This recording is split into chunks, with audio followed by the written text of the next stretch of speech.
What? Bro, what are you talking about, man?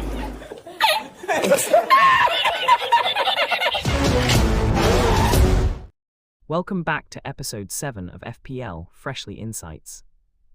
This game week was definitely a rollercoaster for me. After an amazing free hit last week, I decided to take a slightly riskier approach this time, using 2 free transfers and taking a -8 hit while also activating my bench boost chip. Unfortunately, things didn't quite go as planned. I ended up with 46 points, which drops down to 38 points after hits. My captain choice was quite bold. I went for Munoz from Crystal Palace, instead of the usual Haaland or Watkins. Sadly, that didn't pay off as well as I had hoped, even though Munoz did at least return 4 points.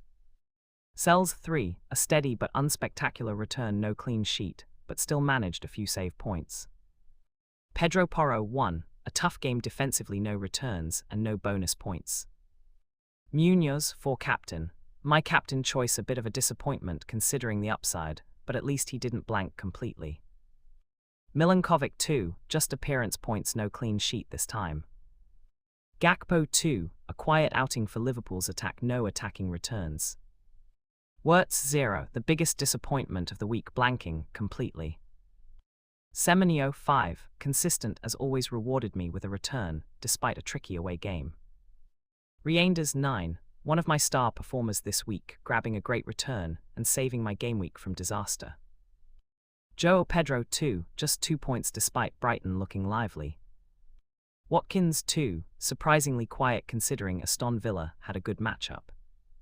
Haaland 9, back doing what he does best, scoring and delivering a big chunk of my points.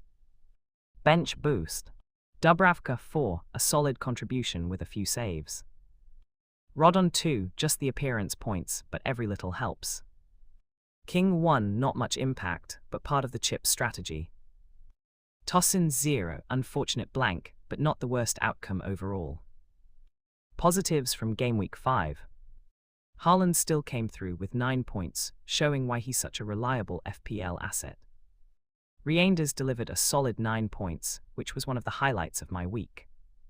Semenyo chipped in with a return 2, keeping things from being a total disaster. My bench contributed decently with Dubravka and Rodon, so at least the bench boost wasn't a complete waste. My differentials for Game Week 6.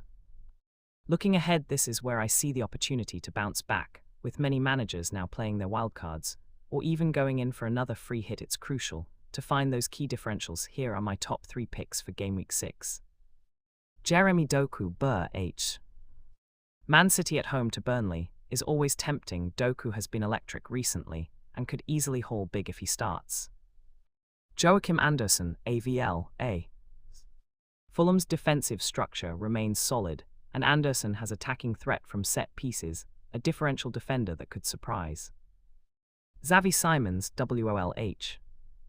Spurs at home against Wolves should mean chances, and Simons has looked sharp creatively. He's one to watch for both assists and bonus points. My current team for Game Week 6. Here, how my team is shaping up for this week. Sells Son H, a good home fixture against Sunderland. I'm hopping for a clean sheet here. Pedro Porro, WOLH. He always carries attacking threat, so I'm hopping. This is the week he finally delivers an assist or even a goal. Tosin BHAH. Brighton could be tricky, but at home, there's a chance for points from a clean sheet or even a set-piece header. Milinkovic Son H, a good double-up with Sells. If this is a tight game, Milinkovic could bring in a clean sheet plus bonus. Gakpo Cry A, away at Palace might be tough, but he's due a big performance, and I'm hopping for an attacking return. Wirtz Cry A, he hasn't been good recently, but I'm holding and hopping. This is the game where he can finally deliver some points. Semenyo Lay A, away to Leeds could be an open game, perfect for Semenyo to grab points again. Reinders Burr H, one of my most reliable performers right now, big upside in this fixture. João Pedro BHAH, he's very highly owned, so not really a differential anymore, but still a decent option at home and on penalties. Watkins FULH, good fixture at home, but I am slightly tempted to move him on with a -4 hit because Gyökeres has a very nice run after this game week. Haaland Burr H captain, no surprises here. He gets the armband again. Burnley at home feels like the perfect fixture for him to explode. On the bench, Dubravka MCIA, tough fixture so he's benched. Munoz LIVH, Liverpool at home is risky defensively, so he's first sub. King AVL, not a bad option if needed off the bench. Rodon BOUH, good fixture, but I prefer my starting 3 defenders. Transfer thoughts.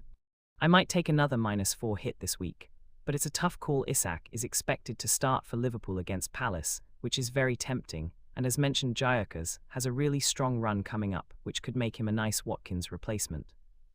I'm also thinking about a punt on Foden, who faces Burnley at home, a fixture he loves, and where City usually score plenty lots to weigh up before the deadline, but I'll update what I decide to do on my Twitter at FPLFreshly. We all have tricky decisions to make in weeks like this, but that's what makes FPL so exciting. Remember, don't panic after one bad game week. Keep playing your own game, stick to your long-term strategy, and back the players you believe in. Thank you for watching episode 7 of FPL Freshly Insights. I wish you all a week full of green arrows and huge hauls. Let's bounce back strong together and make Game Week 6 one to remember.